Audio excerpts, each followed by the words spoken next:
Guys, we're back and I'm just kind of doing an unboxing of my parts, but yeah, these are the new end links 0 to 2 inch. So like if you're leveled, and because mine are bad already, they've been bad for a couple of years, but there's a little thing you can read if you need to, but they kind of pop a little bit sometimes, so we're gonna take all these all out real quick.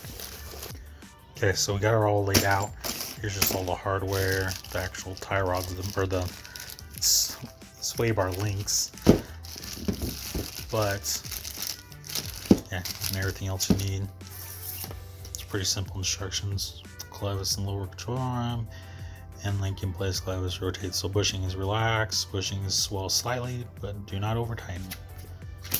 So yeah, it's not too, it shouldn't be too bad. But also, I'm not going to install this.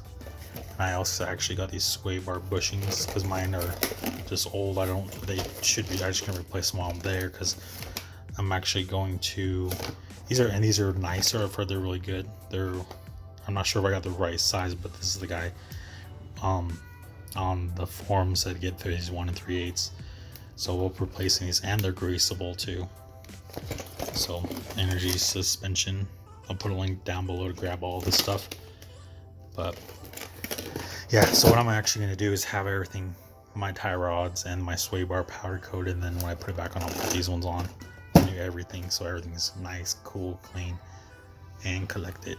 So hopefully this video will be a couple weeks before I actually got it all done, because it's got to go to powder coat. Yeah, cool. Yeah, pretty simple, not too bad in here.